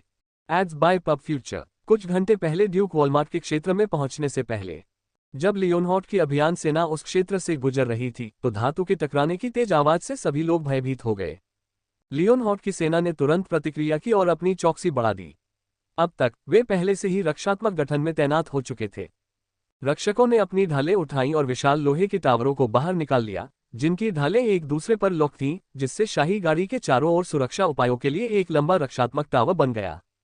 ये दीवार राजा के रथ के चारों ओर घूमती थी तथा किसी भी संभावित तीर के हमले से राजा की रक्षा करती थी। सबसे शक्तिशाली योद्धा पहले ही अपनी टुकड़ियां लेकर आगे बढ़ चुके थे और क्षेत्र में गश्त कर रहे ऊंचे पेड़ों के बीच से गुजर रहे थे। उनके लंबे बाल हवा में लहरा रहे थे और उनकी लंबी कद काठी हर किसी को सुरक्षा का एहसास दिला रही थी। ऑन और बेन, जो आगे चल रहे थे, दो खूंखार बाघों की तरह थे जो हवा में लहराती अपनी गहरे लाल रंग की टोपियों के साथ ध्यानपूर्वक देख रहे थे कि क्या हो रहा है। गाड़ी के सामने खड़े लियो ने कर्कश भयंकर दहाड़ लगाई, जिससे अन्य लोग सतर्क हो गए तथा उसकी आंखों में हत्या का भयानक इरादा झलक उठा। एयोन चारों ओर देख रहा था और अचानक उसने अपना हाथ उठाया। Ads by PubFuture. उसकी आंखों के सामने एक तीर की चमक दिखाई दी, लेकिन एयोन तेज था और उसने उसे अपने हाथ से पकड़ लिया। ट्रक। एयोन ने तीर को कुचल दिया, जबकि बेन ने अपनी आंखें सिकोड़ ली क्योंकि उसने चिल्लाने और धातु की खनक को करीब आते सुना था। एयोन ने आसपास कई आकृतियां देखी। कुछ लोग मौत से नहीं डरते, एयोन ने कर्कश आवाज में कहा और उसका स्वरूप गायब हो गया। पेड़ और जमीन हिलने लगे क्योंकि भीषण युद्ध शुरू हो गया था, जो उतनी ही तेजी से खत्म हो चुका था जितनी तेजी से ऐसा लग रहा था। एयोन ने कुछ जानकारी हासिल करने के लिए 3 लोगों को पकड़ा था, तभी अचानक उसे एक तेज आवाज सुनाई दी। कृपया उसे मत मारो। एयोन ने अपनी आंखें सिकोड़कर देखा कि उसके सामने 100 सशस्त्र पैदल सैनिक खड़े हैं। तुम कौन हो? अपना परिचय दो, बेन ने तलवार उठाते हुए पूछा। हम इन लोगों को पकड़ने के लिए एक संयुक्त अभियान पर हैं। इन 12 बदमाशों ने कई लोगों की हत्या की थी और संसाधनों को लूटा था। देखो, इनके नाम पर 5 स्वर्ण मुद्राओं का इनाम है। संयुक्त अभियान बल के कप्तान ने कहा। एयोन ने सैनिकों से कहा कि वे यह बात राजा तक पहुंचा दें। अपराधी को उनके हवाले कर दो। Aeon. Ads by PubFuture. Aeon ने पीछे से जोरदार आदेश सुना और उन्हें ब्राइट की सेना की ओर फेंक दिया। कैप्टन ने सिर हिलाया और वह आदमी जाने ही वाला था कि उसने एक तेज आवाज सुनी। क्या मैंने तुम्हें जाने की अनुमति दी? राजा की आवाज सुनते ही कप्तान की आंखें सिकुड़ गईं और वह विनम्र स्वर में बोला, महाराज, क्या मैंने किसी प्रकार का अनादर दिखाया? आपने कहा था कि उनके पास 5 सोने के सिक्कों का इनाम है, तो 5 सोने के सिक्के सौंप दो। लियोनहार्ट को पैसों की सख्त जरूरत है। 5 सोने के सिक्के बहुत मायने रखते हैं। राजा की बातें सुनकर कप्तान अवाक रह गया। महाराज, हमारे पास इतना पैसा नहीं है। अगर ब्राइट से बाहर निकलने से पहले मुझे 5 सोने के सिक्के नहीं मिले तो मैं अपने उच्च अधिकारियों को बता दूंगा। ब्राइट को निश्चित रूप से उससे ज्यादा का नुकसान होगा जितना उसे देना है। एलेक्स की आवाज पूरे स्थान पर गूंज उठी। यद्यपि कप्तान उसका मजाक उड़ाना चाहता था, लेकिन उसे नहीं पता था कि क्यों, लेकिन उसे लग रहा था कि जो शब्द उसने सुने थे वे शीघ्र ही सत्य होने वाले थे। इस तरह उनकी सेनाओं को एक के बाद एक परेशान किया गया। कभी कभी उन पर डाकों, कभी कभी राक्षसों या भाड़े के सैनिकों द्वारा हमला किया जाता था। Ads by PubFuture. लेकिन चीजें बिगड़ने लगी और ब्राइट ने कई बार अपनी सीमाएं लंघ दी, क्योंकि एलेक्स बिना किसी प्रतिरोध के सब कुछ झेल रहा था। उन्होंने यहां तक कि यह पूर्वधारणा बना ली थी कि राजा एलेक्स एक कायर था जो अन्य क्षेत्रों में लड़ना पसंद नहीं करता था। यह ऐसा ही है जैसे कोई कहे कि शेर भी दूसरी गली में कुत्ते की तरह व्यवहार करता है। जैसे जैसे वे आगे बढ़ते गए, उन्हें ब्राइट किंगडम की ओर से बड़ी संख्या में पैदल सेना और घुड़सवार सैनिक दिखाई नहीं दिए, लेकिन ब्राइट की ओर से दर्जनों स्काउट्स थे जो लियोनहार्ट की सेना के पीछे पीछे चल रहे थे और उनकी सेना की गतिविधियों पर बारीकी से नजर रख रहे थे। मैक्स पहले से ही अपना धैर्य खो रहा था और उसने अपनी कुल्हाड़ी निकालकर उन्हें मारने की कोशिश की, लेकिन आखिरी क्षण में बेन ने उसे रोक दिया। ब्राइट के सैनिकों को अपनी स्वतंत्रता थी और वे कानूनी तौर पर अपने राज्य में कुछ भी कर सकते थे और कहीं भी जा सकते थे। अगर मैक्स और एलेक्स अपने सैनिकों के साथ हमला करते हैं तो इससे युद्ध शुरू करने का एक कारण मिल जाएगा और उन्हें दोषी ठहराया जाएगा। उन्हें वापस लड़ने के लिए बस एक उपयुक्त कारण की आवश्यकता थी, लेकिन चूंकि एलेक्स पीछे रह गया था, इसलिए ब्राइट ने इस पर हर तरह की गंदगी फेंकी। उस दिन दोपहर के समय अंततः सेना घने पहाड़ों और जंगलों से बाहर निकल आई, जिससे उन्हें राहत मिली, लेकिन शांतिपूर्ण और खुशहाल माहौल ज्यादा देर तक नहीं रहा। सैनिकों को खुले स्थान में अप्रतिबंधित महसूस होने लगा और वहां बहने वाली ताज़ा तेज हवा ने उन कमीनों के कारण उत्पन्न उनकी भरी हुई और कष्टप्रद भावना को दूर कर दिया। लेकिन जैसे ही वे बाहर निकले, किले के पास बड़ी संख्या में सैनिकों ने उनका स्वागत किया। सैनिक सशस्त्र और अच्छी तरह से सुसज्जित थे और युद्ध के लिए तैयार थे। पहाड़ को काटकर किले का निर्माण किया गया था। पहाड़ के एक छोर पर कई निगरानी मीनारें थीं, जो तीरंदाजों को रणनीतिक लाभ देती थीं और वहां से पूरा युद्धक्षेत्र देखा जा सकता था। दो पहाड़ों के बीच एक संकरी घाटी या दर्रा था, जो गुजरने का एकमात्र रास्ता था। यदि युद्ध होता तो निश्चित रूप से इलाके के कारण उनकी स्थिति प्रतिकूल होती, और दूसरी ओर ब्राइट पूरी तरह से तैयार दिखाई देते थे और यहां उन्हें बहुत बड़ा रणनीतिक लाभ प्राप्त था। उच्च अधिकारियों के एक ही आदेश पर लियोनहार्ड की सेना को पूर्ण पैमाने पर युद्ध का सामना करना पड़ा। चारों ओर खून खराबा हो रहा था और माहौल काफी तनावपूर्ण था। कई सैनिकों ने अपने आगे बढ़ते दुश्मनों के गुस्से और उबलते खून को नियंत्रित करने और उन्हें मार डालने की कोशिश करते हुए एक पल भी नहीं सोचा। एलेक्स ने शांत भाव से दृश्य को देखा, मानो वह किसी तरह से यह अनुमान लगा सकता था कि आगे क्या होने वाला है। जैसी कि उम्मीद थी, उन्होंने उनसे लड़ाई नहीं की और बताया कि यहाँ सैन्य अभ्यास चल रहा है। एलेक्स, जो पूरी यात्रा के दौरान चुप रहा था, ने पहले ही निशान बना लिए थे, जिनका उसे बाद में ध्यान रखना था। Ads by PubFuture. संपर्क टॉस साइट मैप दान करें मेनू दिखाओ। उपन्यास ऑनलाइन पूरा पढ़े। उपन्यास बिन। उपन्यास मूर्ख भगवान का विवाह 5 सुंदर देवियों से हुआ। अध्याय 199। गुणा प्रिय पाठकों, अधिक अध्यायों के अनुवाद में हमारी टीम की सहायता के लिए यहां दान करें। URL। मूर्ख भगवान का विवाह 5 सुंदर देवियों से हुआ। C 199।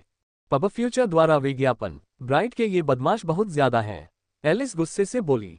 क्रोध के कारण उसकी छाती ऊपर नीचे हो रही थी और उसका उदास भाव उसे काफी प्यारा बना रहा था।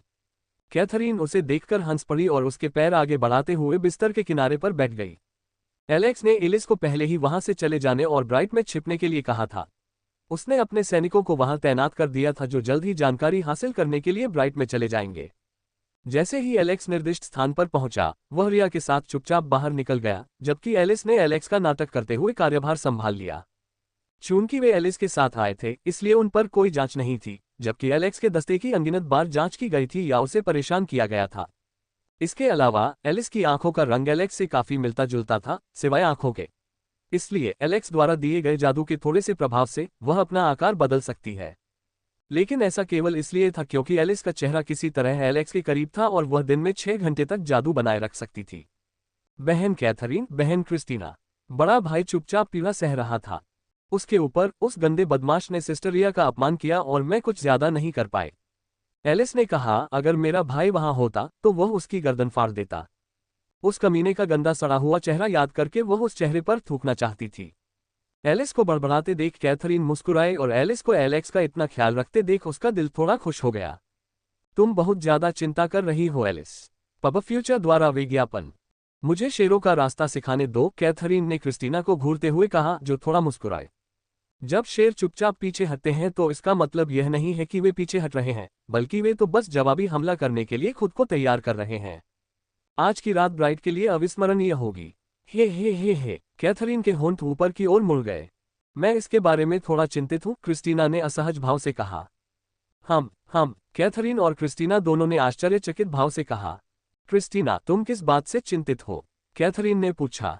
नहीं, मुझे गलत मत समझो, मैं एलेक्स के बारे में चिंतित नहीं हूँ। क्रिस्टीना ने उन्हें शांत करने के लिए अपना हाथ हिलाया। मुझे ब्राइट की चिंता है। क्या होगा अगर एलेक्स नियंत्रण से बाहर हो जाए और गुस्से में पूरे किले को मिटा दे? जैसे ही क्रिस्टीना ने अपनी चिंताओं के बारे में बताया, पूरा माहौल शांत हो गया और उसके बाद लार निगलने की आवाज आई। अल्पविराम डॉट। यह एक और रात थी। चमकते चांद के अलावा आकाश में कोई तारा नहीं टिमटिमा रहा था। बाकी सब कुछ पिछली रात जैसा ही था, सिवाय इसके कि आज कत्लेआम की रात थी। एक ऐसी रात जो कई लोगों को पीड़ा में चीखने पर मजबूर कर देगी और उन्हें निराशा से भर देगी। उन्हें यह नहीं पता होगा कि उन्हें क्या हुआ था। यह एक ऐसी रात है जिसे ब्राइट में आने वाले युगों तक याद किया जाएगा। हवा के झोंके की तरह रात के पर्दे में ढकी अस्पष्ट आकृतियां चमकती हुई इधर उधर घूम रही थीं। जब वे लोगों के बीच से गुजरे तो उन्हें तेज हवा का झोंका महसूस हुआ। जैसे ही वह आकृतियां उन स्थानों से गुजरी, खून बिखरा हुआ था, शवों के ढेर लगे हुए थे और तीव्र हत्या की मंशा से आकाश भर गया था। Swish, swish. स्विश। जैसे ही लोगों का दल उत्कीर्ण चिन्हों के बीच से गुजरा, अंधेरे में एक क्षण के लिए तेज चमक उठी, जिसके बाद लोगों के सिर जमीन पर लुढ़क गए। अजेय गति के साथ वर्तमान स्थान तक सभी स्थानों पर नरसंहार करने के बाद वे पहाड़ की चोटी पर खड़े होकर नीचे किले को घूर रहे थे। सनमाउंट किला, वह स्थान जहां अधिकांश दुष्ट लोग रहते थे, जिन्होंने कई अवसरों पर उसके सैनिकों को नुकसान पहुंचाने की कोशिश की थी। यद्यपि कोई बड़े पैमाने पर युद्ध नहीं हुआ था, फिर भी उसके कुछ सैनिक सचमुच घायल हो गए थे। उन्हें वह तनाव और भारी माहौल याद है जब वह इस जगह से गुजर रहे थे, जहां अगर उन्होंने अपनी सतर्कता कम कर दी तो वे किसी भी समय हमला कर सकते थे। दो तरफ पहाड़ों के बीच संकरी घाटी में फंसे होने के कारण यदि स्थिति बदतर हो गई तो अभिजात वर्ग को छोड़कर किसी के पास बचने का कोई रास्ता नहीं था। सिर्फ इसलिए कि मैं निष्क्रिय था, आपको लगता है कि आप मेरे सिर से उतर सकते हैं? क्या तुम मुझे नर्म चावल समझते हो, कमीने? एलेक्स ने बड़बड़ाया। एलेक्स ने एक भयावह मुस्कान दी और राक्षस के आकार का मुखौटा लेकर अपने चेहरे पर पहन लिया। रिया, तुम्हें क्या लगता है? क्या तुम्हें लगता है कि मैं सुंदर दिखता हूं? एलेक्स ने चंचल लहजे में कहा।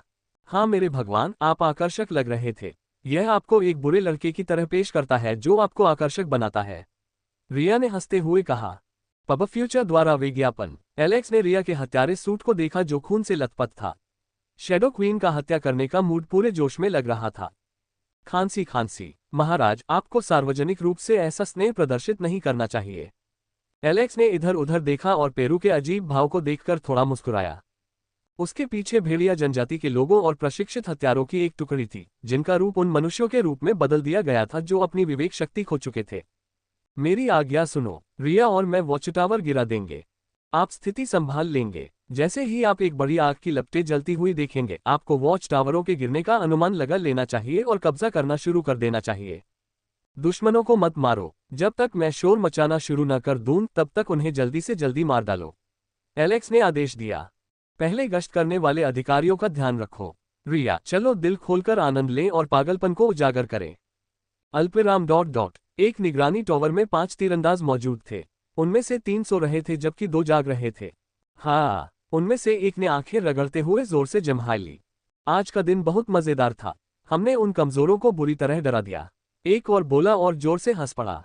हा हा हा हा हा हा। लेकिन उसकी हंसी बीच में ही रुक गई क्योंकि उसने महसूस किया कि कुछ गड़बड़ है। हाँ, अरे तुम जवाब क्यों नहीं दे रहे हो? क्या तुम सो गए थे? आदमी ने आंखें मलते हुए और पीठ फेरते हुए बुदबुदाया, लेकिन उसका स्वागत एक खंजर से हुआ जो सीधे उसकी गर्दन में घुस गया और उसे चीर गया। उसने चीखने के लिए अपना मुंह खोला, लेकिन उसके मुंह से कोई आवाज नहीं निकली। उसने अपनी आंखें घुमाई तो उसने पाया कि उसके साथी वहां सो रहे थे और उनकी गर्दन से खून की धार बह रही थी। रिया ने खंजर निकाला और खून फव्वारे की तरह फूट पड़ा। उसने मन ही मन कुछ बुदबुदाते हुए खंजर पर लगे खून को पोंछ दिया। एक गिरा, 2 और बाकी हैं। पब फ्यूचर द्वारा विज्ञापन। संपर्क टॉस साइट मैप दान करें। मेनू दिखाओ। उपन्यास ऑनलाइन पूरा पढ़े। उपन्यास बिन। उपन्यास मूर्ख भगवान का विवाह 5 सुंदर देवियों से हुआ, अध्याय 200। गुणा प्रिय पाठकों, अधिक अध्यायों के अनुवाद में हमारी टीम की सहायता के लिए यहां दान करें। URL।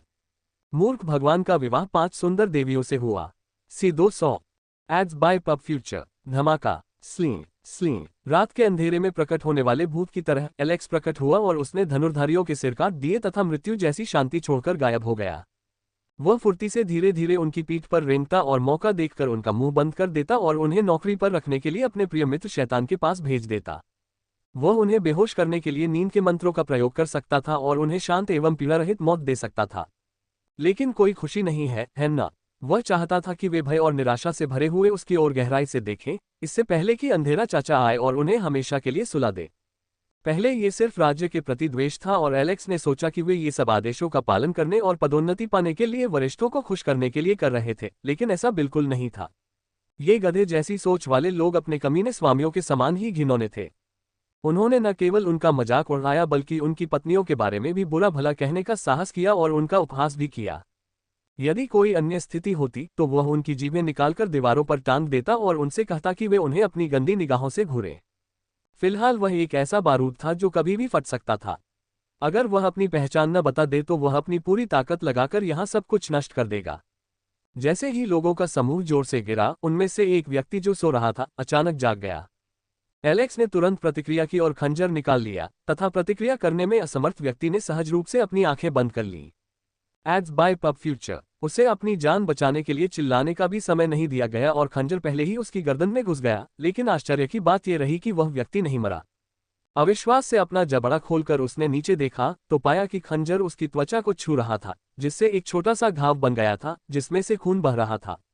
एलेक्स ने उस आदमी की ओर देखते हुए अपनी भौहें उठाईं। अपनी उन्नत इंद्रियों और मानस संवेदक के माध्यम से उसे इस आदमी के बारे में याद आया। वह नीचे चौकन्ना था और जब दूसरे लोग उस पर और उसकी पत्नी पर बुरा भला कह रहे थे तो उसने उन्हें सुधारने की कोशिश की और अंत में उसे पीटा गया। वह बुरा आदमी नहीं लगता। आप कौन हैं? आदमी ने कांपते स्वर में पूछा। एलेक्स ने अपना खंजर वापस खींच लिया और उस आदमी को मार गिराने से पहले बुदबुदाया, मैं एक दानव हूं। वाह, हो गया, एलेक्स ने पसीना पोंछते हुए कहा। ऐसी चीजें करना जो मेरी शैली से बाहर है कठिन है। युद्ध की देवी, आपने मुझे हत्यारे की भूमिका निभाना क्यों नहीं सिखाया? एलेक्स ने बड़बड़ाते हुए कहा और नीचे कूद गया। रिया ने बेहतरीन गुप्त तकनीक सीखी थी जिससे वह अपनी उपस्थिति और यहां तक कि अपनी सांस को भी पूरी निपुणता से छिपा सकती थी। वह रिया के साथ किले के अंदर घुस गई। एलेक्स ने पहले ही उन्हें संकेत देते हुए एक मशाल जला ली थी। धप धप धप, गेट पर गश्त कर रहे गार्डों को धक्का देकर एलेक्स ने अपनी तलवार निकाल ली। मेरे प्रभु, आप क्या कर रहे हैं? रिया ने घबराए हुए स्वर में फुसफुसाया। Ads by PubFuture. Alex उसकी बातें सुनकर मुस्कुराया, लेकिन यह उसके मुखौटे के नीचे छिपा हुआ था और एक रुख अपनाते हुए उसने अपनी तलवार आगे बढ़ा दी। भेदी जोर। एक जोरदार गूंजती हुई आवाज के साथ एलेक्स ने अपनी तलवार को मन से धकते हुए आगे बढ़ाया। बूम! एक जोरदार आवाज के साथ, जो बिजली के जोरदार तमाशे जैसी थी, विशाल भारी दरवाजे उड़कर टुकड़े टुकड़े हो गए। वह विशाल और शक्तिशाली दरवाजा जो पूरी शान से खड़ा था, अब एक टूटे हुए कपड़े के टुकड़े की तरह बिखर कर पड़ा था। इस तेज आवाज ने वहां मौजूद सभी लोगों को चौंका दिया। कई लोग अचानक हुई इस आवाज से हैरान रह गए, जो बिजली की तरह गूंज रही थी। जो लोग गश्त कर रहे थे वे गेट की ओर भागे, जबकि जो लोग सो रहे थे या आराम कर रहे थे वे अचानक भारी आवाज से जाग गए। यह मारने का समय है। एलेक्स दहाड़ा और एक बड़ी शक्तिशाली छलांग के साथ वह आगे बढ़ गया और रिया को आश्चर्यचकित भाव के साथ छोड़ दिया। क्या वे यहां घुसकर सामान नष्ट करने नहीं आए थे? तो फिर वे इतना शोर क्यों मचा रहे थे? रिया ने मन ही मन सोचा। एलेक्स ने किसी को पता चले बिना चुपचाप इस घटना को दबाने की योजना बनाई थी, लेकिन खुफिया जानकारी मिलने के बाद उसने अपना फैसला बदल दिया। एडवर्ड एक बाज की आंख वाला कमीना था और उससे निपटना काफी मुश्किल था। यदि वह चुपचाप काम करता है तो वह किसी न किसी तरह सारा दोष उस पर डाल सकता है और उस पर चोरी छिपे बाहर निकलने तथा सभी प्रकार के काम करने का आरोप लगा सकता है, जो उसके लिए घातक सिद्ध हो सकता है। लेकिन जब उसे अप्रत्याशित रूप से अपमानजनक समारोह के बारे में खबर मिली जिसमें उसे अपमानित किया जाने वाला था, तो उसने सोचा कि उसे जोर से शोर मचाना चाहिए। यदि सूचना उस समय पहले ही उसके पास पहुंच जाती, जिस समय लड़ाई अभी भी जारी रहती, तो वह सबसे पहले उसकी और उसके सैनिकों की जांच करता। Ads by PubFuture. चूंकि एलिस उसका रूप धारण कर रही थी और उसकी नौकरानी रिया का रूप धारण कर रही थी, इसलिए वे चुपचाप स्थिति से निपट लेंगे। इस राक्षस मुखौटे और भेड़िया जनजाति के व्यक्ति के साथ वह सारा दोष इस बदसूरत राक्षस मुखौटे वाले आदमी पर डाल देगा और एडवर्ड को भ्रमित कर देगा। उसकी छठी इंद्री जल्द ही चिल्लाकर कहेगी कि इसमें लियोनॉर्ड का हाथ है, लेकिन उसके पास इसे साबित करने का कोई रास्ता नहीं था और उसे अपना गुस्सा निगलना पड़ा। जैसा कि उन्होंने पहले कहा था, मंच तैयार हो चुका था और दर्शक पहले से ही एकत्र हो चुके थे। अब समय आ गया था कि वह नाटक शुरू करे। चलो पहला भाग शुरू करते हैं। अल्पविराम। जमीनी सैनिकों ने जो कुछ भी हाथ लगा उसे बाहर निकाला और गेट की ओर इस तरह दौड़े मानो उनकी जान पर बनाए हो। दीवारों पर तैनात पहरेदारों के समूह भी तेजी से नीचे उतरने लगे, जिससे दीवारें बिना पहरे के रह गईं, जिससे रिया को चुपके से ऊपर चढ़ने का मौका मिल गया। एलेक्स के लिए उसने अपने अंदर के पागल को बाहर निकालने का निर्णय लिया। बूम! जोरदार विस्फोट के साथ ही आगे बढ़ रहे सैनिकों का समूह उड़ गया। अचानक किसी चीज ने उन्हें टक्कर मारी जो बहुत तेजी से उन पर गिरी। उनमें से एक जो अपने डर से बाहर आया, उसे तुरंत लात मारकर उड़ा दिया गया। Bang bang bang bang! एक ही वार से सैनिक उड़ गए और चारों ओर लुढ़कने लगे। जैसे ही धूल छंटी, वे एक राक्षसी मुखौटा पहने हुए आदमी को देखकर भयभीत हो गए, जिसकी आंखों में पागलपन से भरी लाल चमक थी और वह कर्कश आवाज में बोल रहा था, मुझे भय दिखाओ, मुझे निराशा दिखाओ, क्योंकि यह पागलपन का दानव आपकी निराशा से पोषित होता है और मजबूत होता जाता है। हा हा हा हा हा हा। Ads by PubFuture. संपर्क टॉस साइट मैप दान करें।